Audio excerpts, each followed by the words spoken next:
रहमानिर्रहीम। अस्सलाम वालेकुम। मरियम गृहिणी में आप सबको मेरा सलाम। थोड़ा सा गरम मसाला छिड़क देते हैं। हर घर में कामकाज के लिए मुलाजिम मौजूद है। जब मुलाजिम मौजूद हैं तो फिर ये हर घर में सास बहू का झगड़ा कैसा। बड़े को बड़े समझकर इज्जत दी जाए और छोटे को छोटा समझकर उसे प्यार दिया जाए। चलिए देखते हैं यहाँ चल क्या रहा है।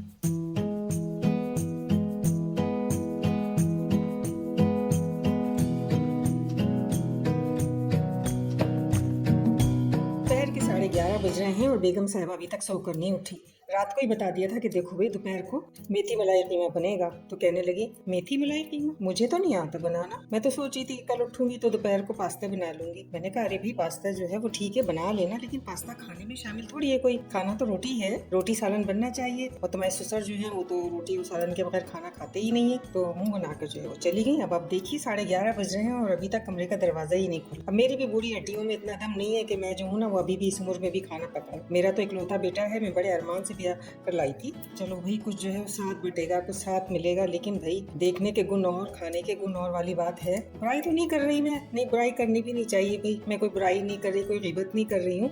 लेकिन कभी मैं सोचती हूँ अब खाना पकाते वक्त मेरे जहन में यही सारी सोचें आ रही हैं कि अभी आखिर क्या होगा इस घर का, कौन संभालेगा मेरे बाद, किस तरीके से संभालेगा। यहाँ तो अभी से ही देखने में नजर आ रहा है। अब शादी को देखिए तकरीबन 1.5 साल हो गया, अभी तक अल्लाह ने कोई बच्चा भी नहीं दिया। अब अगर कोई बच्चे भी होते तो चलो मैं कह देती कि चलो बच्चा रात भर जागता है, दिन भर सोना पड़ता है, तो मैं हाथ बटा देती। मेरा खुद ख्याल करना चाहिए कि एक बेटा, एक सास, एक ससुर और कोई आगे पीछे है नहीं, तो चलो भाई अब तो घर पे मेरा ही राज है ना, भी तुम ही घर के बहू हो, तुम्हें ही घर संभालना है, तुम्हें ही घर देखना है। लेकिन नहीं, मजाल है जो जरा सी ये सोच आ जाए। और कहने को माशाल्लाह से बहुत ही डबल एम में है, पढ़ी लिखी है। ऐसी नहीं है कि मेरी बहू जो है वो पढ़ी लिखी नहीं है, माशाल्लाह से बहुत पढ़ी लिखी है, बड़ी काबिल है। लोगों के सामने इतनी खुश अखलाकी से मिलना, बात करना, लोग जो है मेरी बहू की तारीफें करते हुए थकते नहीं। लेकिन मैं जानती हूँ भैया कब्र का हाल तो मुर्दा ही जाने।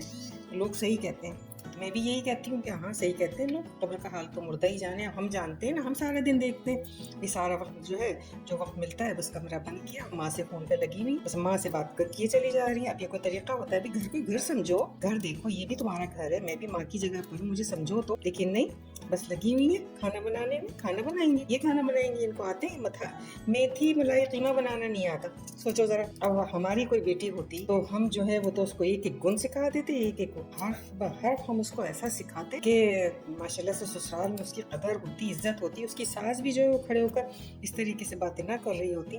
तो ये ऐसी कभी कभी आ जाती है। सोचा आप ये मत समझिएगा कि मैं कोई अपनी बहू की बुराई कर रही हूँ, नहीं नहीं, मैं बुराई नहीं कर रही हूँ। बस ये तो मैं एक खाना बना रही हूँ तो मुझे ये हो रहा है कि भी देखो मैंने रात को कह दिया था कि मेथी मलाई कीमा बनेगा तो बना लेना, लेकिन अभी तक जो है ना उठी नहीं है सो के। अब उठेंगी 12:30 बजे और खाना बनता हुआ देख कर कहेंगी अरे आपने बना लिया, मैं बना देती। अब बताओ माशाल्लाह से हमारी बहू कितनी अच्छी बहू है, अजानों पे तो उठती है। ये थी एक सास की बुड़बुड़ाहट, और अक्सर ऐसी बुड़बुड़ाहटें अक्सर अपने घरों में सुनने को मिलती है। अल्लाह ताला का शुक्र है कि उसने मुझे तो कोई बेटा दिया नहीं, इसलिए मैं तो हर बहू को अपनी बेटी की जगह पर दर्जा देती हूँ। खाना बनाते वक्त अगर आपके जहन में किसी के लिए भी कोई मनफी सोच आती है तो यकीन कीजिए कि ये मनफी सोच जो है पूरी की पूरी आपके खाने में जा रही होती है, और ये नेगेटिव रवैये आपके खाने को इंतहाई बेबरकत बना देते हैं। और आप यकीन कीजिए, आप आजमा के देख लीजिए कि जिस दिन आप खाने के अपने दस्तरखान पर या आप खाना बनाते वक्त अपने चूल्हे के पास किसी के लिए बहुत ही नेगेटिव बात आप कर रहे हैं, तो उस दिन का वो खाना या तो आपके मुलाजिमों की नजर हो जाएगा, या कहीं बाहर चला जाएगा, या घर में पड़ा रहेगा और बाहर से आपके लिए खाना आ जाएगा। पता नहीं आप मेरी बात से कितनी हद तक मुत्तफिक हैं या मुत्तफिक नहीं है, लेकिन हकीकत ये कि जब हम किसी दूसरे के घर से बेटी लेकर आते हैं तो फिर हम उसे बहू का ही दर्जा देते हैं। हम किसी दूसरे को ये कहकर तारुफ नहीं कराते कि ये हमारी बेटी है, हम यही कहते हैं कि ये हमारी बहू है। और जाहिर सी बात है हम कदीमी रिवायतों के पाबंद हो गए, और जो हम रिवायतें लेकर आए उसका एक हिस्सा ये भी था कि बहू जो है वो बहू है। तो हमारी जहनी वुसअत जो है उसको वो दर्जा देने पर तैयार नहीं होती जो हम बेटियों को देते हैं, क्योंकि मिसाल तो मशहूर है कि सास भी कभी बहू थी। अगर मैं ये बात हर सास और बहू के लिए कहूँ तो ये बात भी गलत हो। बहुत से गाँव घरानों में बहुओं के साथ बहुत अच्छे रवैये होते हैं, और आजकल तरक्की का दौर है, बहुएं जो है वो ज्यादातर नौकरी पेशा है, कहीं डॉक्टर है, कहीं इंजीनियर है, कहीं काम कर रही है, तो बाहर की मसरूफियात जो है उनको घरेलू सियासत से दूर रखती है। लेकिन वो लड़कियां जो कि घरों में हैं और सिर्फ घर के कामकाजों में मसरूफ हैं, ज्यादा पढ़ी लिखी नहीं है, तो वहाँ पर रवैये जो है उनको समझना बड़ा मुश्किल हो जाता है। बात ये नहीं है, बात है रवैयों की और लहजों की। रवैये और लहजे ही माहौल को खुशगवार बनाते हैं या माहौल को नाखुशगवार बना देते हैं। कहीं पे ये लहजे जो हैं ये बड़े तुंग और तेज होते हैं, कहीं पे ये रवैये जो है सिर्फ माथे पे शिकने लिए हुए होते हैं, और कहीं पे इंतहाई दबे लफ्ज़ों में कुछ बदले किसी रवैये होते हैं, क्योंकि सास भी कभी बहू।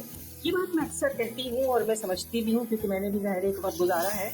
तो अल्लाह बख्शे मेरी सास मरहुमा को, अल्लाह उन्हें जन्नत नसीब करे।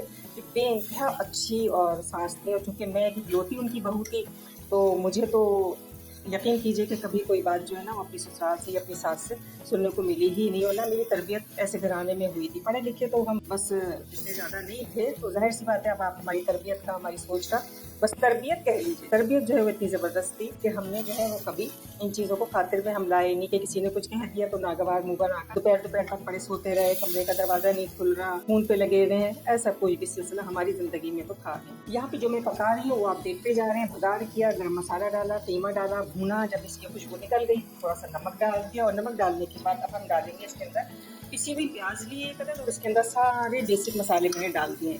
अच्छा, यहाँ पे जो मसाले जो कुछ भी मैं बना रही हूँ ना, ये सब कैप्शन में मौजूद है, आप वहाँ जाके देख लीजिए। और रेसिपी के आखिर में जो अज्जा लिखे हुए होते हैं वहाँ पे आप उनको देख सकते हैं। तो बात कर रहे थे हम रवैयों की। मनफी रवैये हमारी ज़िंदगी में कितने हद तक खतरनाक साबित हो सकते हैं ये आप भी जानते हैं और मैं भी जानती हूँ। एक बहुत ही अच्छे और पॉजिटिव माशरे को जन्म देने के लिए उसके सबसे पहले इब्तिदा करनी होती है हमें अपने घर से। हमें अपने रवैयों को एक दूसरे के लिए मस्बत बनाना होता है। बहन भाइयों की बात तो खैर जाने दीजिए, लेकिन घर में आने वाले नए लोग, चाहे वो आपकी बहुएं हों, चाहे वो आपके दामाद हों, कोई भी लोग हों जो आपके साथ रह रहे हैं, उनके साथ आपको एक बहुत ही पॉजिटिव बिहेव हमें रखना होता है, और ये बहुत ज़रूरी होता है। साथ में दही डाल देंगे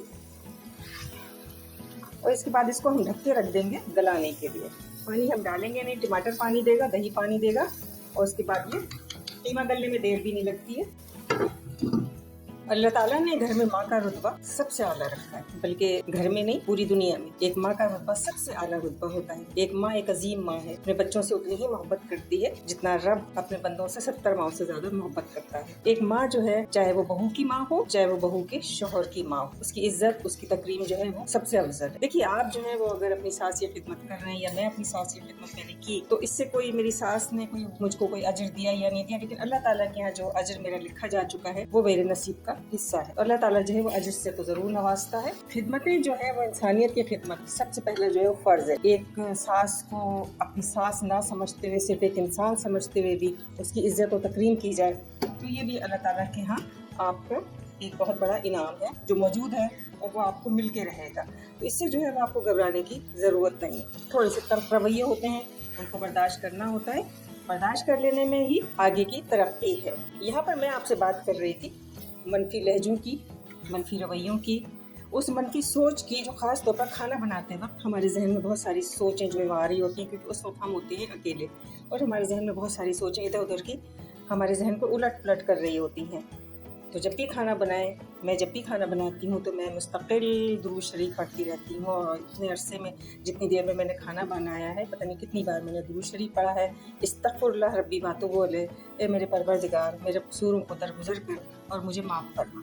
बस यही पढ़ते रहिए, आपके खाने में भी बरकत होगी और आपके घर में भी परवरदिगार अपनी दुरूद शरीफ की बरकत से रहमत नाज़िल करेगा। थोड़ा सा इसको ढक के रख देते हैं, नींबू छिड़क देते हैं। यहाँ पे हमने ढक्कन उठाया तो मेथी हमारी तैयार थी। देखिए, कीमा और मेथी कितना शानदार जो है ये लग रहा है कम्बिनेशन। तो यहाँ पर जो मैं बात आपसे कर रही थी वो माशरती रवैयों की कर रही थी, और हर घर में जो है इस किस्म के रवैये सलूक हमें कभी देखने को मिलते हैं। कहीं पे पॉजिटिव है, कहीं पे नेगेटिव है, लेकिन मैं उन माओं को सलाम करती हूँ जो अभी भी अपने घरों में काम करती हैं और कहती हैं कि भाई हमें काम करने दो, हम जो है ना वो बैठ नहीं सकते, हमारे हाथ पैर चलते रहने चाहिए। और ये बहुत ही पॉजिटिव सोच है। यहाँ पे मैंने मलाई डाल दी, जहाँ पे पॉजिटिव सोच आए वहाँ मीठा मीठा अच्छा डालिए। तो यहाँ पे मैंने मलाई डाली है, इसको मैं चला रही हूँ, अच्छी तरीके से मिक्स कर लूँगी। और उन बेटियों के लिए भी मैं बहुत ही प्यारे प्यारे जज्बात रखती हूँ जो अपनी सासों की बहुत इज्जत करती हैं। और यकीन मानिए कि मैंने ऐसी लड़कियां देखी भी हैं जो माशाल्लाह पूरी जिम्मेदारी के साथ जो है वो अपने घरों को संभाले हुए हैं, बच्चों को भी संभालती हैं, शौहरों को भी देखती हैं, जॉब पर भी जाती हैं, जॉब से वापस आती हैं तो फिर घर देखती हैं।